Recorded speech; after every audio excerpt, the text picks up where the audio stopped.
छी, हाउ डर्टी! कितने गंदे लोग रहते हैं यहाँ पे। हाँ, कुछ गंदा लोग घर में आ गइल बड़ा, ऐसे घर अपवित्र हो गइल बा। तई भइला कि गोबर से लिप पोत के पवित्र कर लिहल जा। हाँ दीदी, और ई गोबर तो दवाई के भी काम करेला ना। एकर महक से दिमाग के गंदा कीड़ा कुल मर जाला। कितनी घटिया सोच है तुम लोगों की। जानवर का लैट्रिन लेके हाथ से फैला के पूरा गंदा कर रहे हो घर। तुमसे तो बात करने में भी घिन आ रही है, जाहिल कहीं की। बड़ी आई बताने वाली। जा जल्दी से जा। अब तुके तो हम बतावतानी कि गोबर का चीज होखेला। चुनमुन, जल्दी आवा।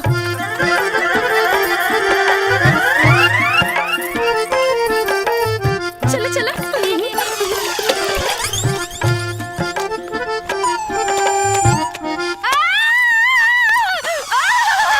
मुझे खुजली हो रही है, मैं क्या करूं? पानी।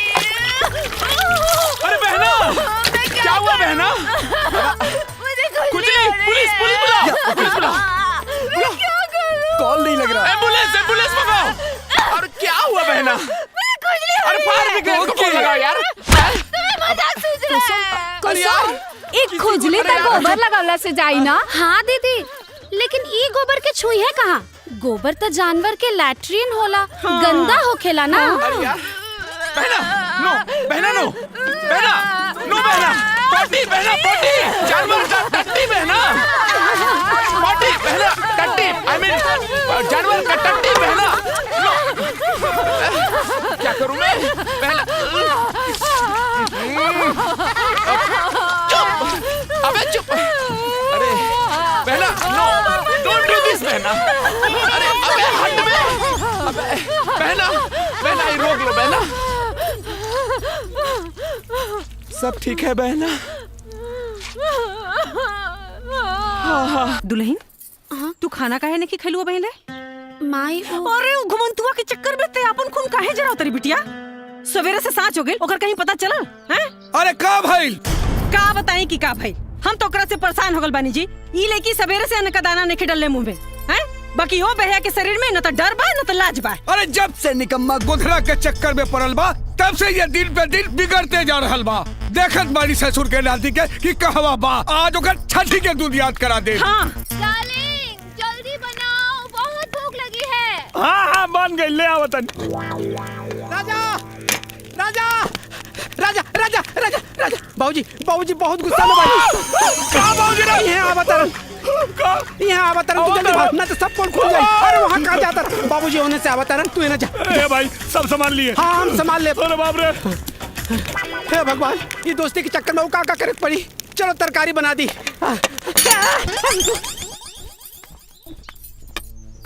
कहाँ रहले हरे? हम तोहरा के खोजत खोजत हरान रहल बाड़ी। बहू कब आइल हई? बाबूजी, अरे ससुर, हम तोहार ब्याह ई खातिर कैली कि तू सुधर जाबे। अरे तू सुधरबे का, उल्टे तू और बिगड़ल जा रहल बाड़े। एक बात कान खोल के सुन ले राजा, अगर तोहरे कारण हमरा बहू के कुछो भइल तो तोहार हाथ गोर तोड़ के घर में बैठा दे। निकम्मा कही के दिमाग खराब करके रख देलस। अरे रमेश के भाई बिना मतलब डांटत रहले। पाँव लगी भौजी। ओ अरे आलू पालक की सब्जी, ये सब्जी तो राजा के बहुत पसंद बा। और लाई ना लेके आई। हाँ हाँ सब्जी सब्जी लाई ना। ली आवा ना, इहो खा ले। हाँ ले आवा। करे तू यहाँ आके खाना खा रहा, तू यहाँ आके खाना खा रहा बाड़ा है? वहाँ मुंबई वाली भौजी पूरे गांव में खरमंडल नांदे जात रहली है। हाँ हम उनका के बड़ मुश्किल से मना के अब बाहर से दरवाजा में कुंडी लगा के आईनी है। तू जल्दी करा, नहीं तो सगरो खेला गड़बड़ हो जाए। ए भाई तन जो न जाके संभाल भाई जो। हम कुछ ना कर सके नहीं, समझ ला। तू जाना तोहार काम जाने। हाँ हमरा के ऐसा लगा था कि तुम्हारी डबल ड्यूटी के चक्कर में एक दिन हमारा टट्टी निकल जाए। जल्दी आओ। ए सुनना, ए गोदन, ए गोदना, ए गोदन। अब अभी ना खैले ही चल गेल देखा।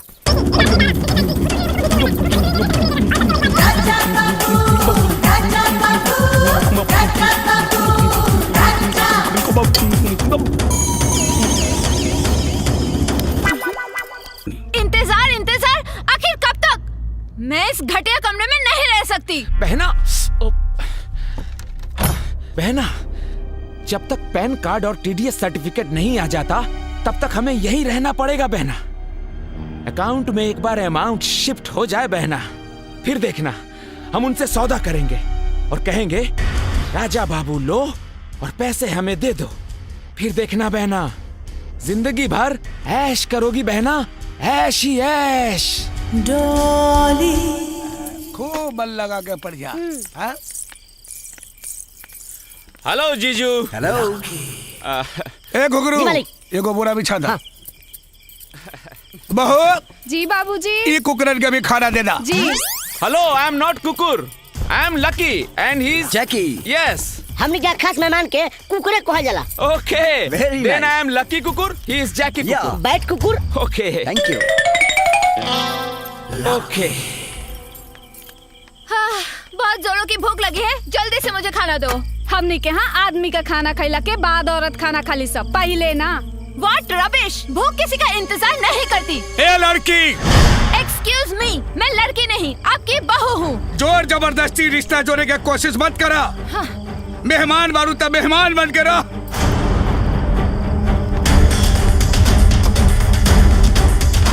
मैंने सुना है गांव में पति का जूठा खाना भी एक रिवाज है।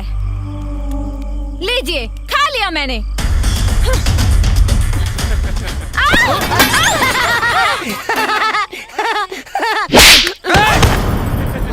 मेहमान बारू देख कर बतबी ना कि तू जोर बदतमीजी करबू, वहाँ बर्दाश्त कर ले। ए बहू, जी बाबूजी। कल से ये लोग के खाना ना बनी।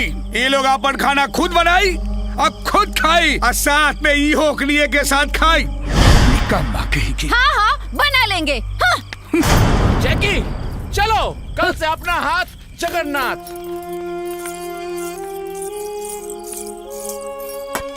देख ले आँख खोल के, एक उहा कि तोहरे सामने से तोरे मुंह के नेवाला लेके चल गई। एगो हमार बहू है,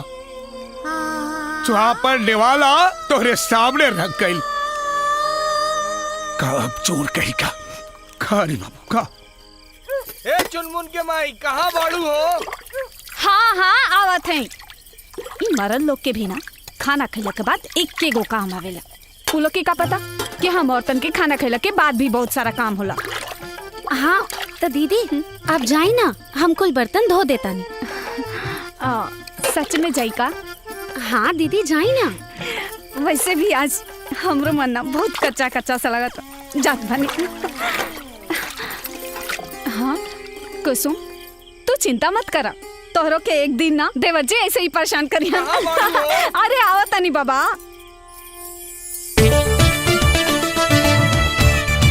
टूट जाही खटिया का करब संगतिया। दरर दरर दरर। ए गोदान, हाँ? चल तनी बाहर काट देता। बार काट दा। देखा राजा, ऐसे काम ना चली भाई। अरे हम काम करे नहीं भाई, बाबू माने ना बिन पाई के। अभी पिछला उधारी 317 रुपए तो देला ना, और फिर कहा तारा बार बनावे के पहले पैसा था बस।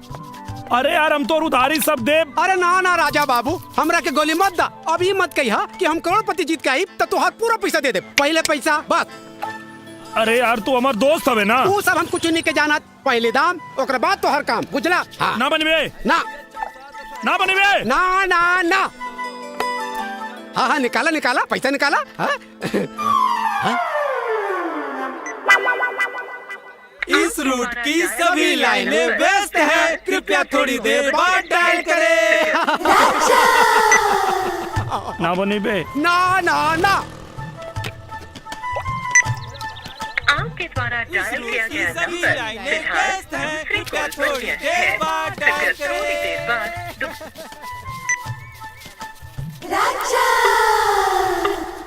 अरे गोदन, तोरा के राजा के बार बना देवे के चाहिए यार। अरे भैया, पैसा मिले तो सब कुछ बना दे।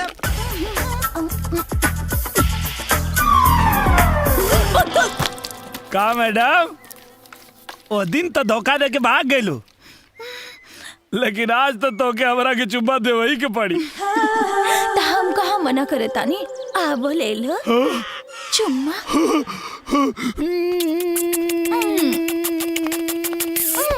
तनिको रुको डार्लिंग, का करा तारा? इतना सुंदर सुशील लड़की के भले बाजार में चुम्मा लेबा? तो अगर हम तो के सुनसान जगह पे एक गो चुम्मा की जगह 4 गो चुम्मा देते, अरे तब तो बहुत मजा आ जाए। तो चला चला गाड़ी में बैठो। चलो चलो।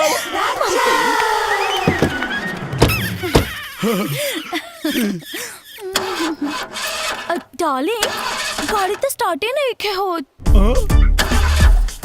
तने अकेली बाहर जाके गाड़ी के धक्का देके अपन मर्दान के दिखावा ना।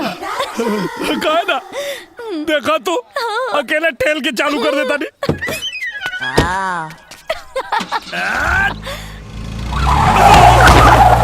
By bye darling, next time 4 go चुम्मा ना 8 गो चुम्मा ले लिहा। का भगवान, सुन ले बानी कि तू हर आदमी के मनोकामना जीवन में एक बार जरूर पूरा करेला। हमार करोड़पति बने के सपना तो पूरा कैला ना। कम से कम ऐसे वो चमचमात चीज हमारा झोली में डाल देता, जीवन सफल हो जाए प्रभु। Hello hello, who's there? Hello, may I know who's calling? Hello hello hello hello hello. नमस्कार, मैं बनूंगा करोड़पति से मैं शीतल बोल रही हूँ। मैं बनूंगा करोड़पति। Hello, what's your good name? गुद्देम ना, हम गोदन बोलता नहीं देवी जी, राजा के दोस्त। फ्रेंड रवो 2 मिनट रुकी, हम अभी राजा के फोन देता नहीं। चलो चलो चलो। राजा राजा राजा, ये देखो फोन करोड़पति में लाग गइल बा। हां देखो, मजाक नहीं कर। अरे भगवान की कसम भाई, सचो में। हेलो, नमस्कार, मैं बनूंगा करोड़पति से मैं शीतल बोल रही हूँ। हाँ देवी, बोली। मैं आपसे एक सवाल करूंगी जिसका उत्तर देने के लिए आपको सिर्फ 30 सेकंड्स दिए जाएंगे। क्या आप उत्तर देने के लिए तैयार हैं? अरे आप एकदम तैयार हैं। पूछी। ठीक है। अरे यार, फोन लगा करोड़पति में। अरे जल्दी पूछी। आपका सवाल है, ऐसी कौन सी मछली है जिसका वजन 10 हाथियों के बराबर होता है? आपके ऑप्शंस हैं A shark, B whale, C rohu, D star. And your time starts now. का भाई? अरे क्या कर भाई, हमें सब का होता। अरे राजा,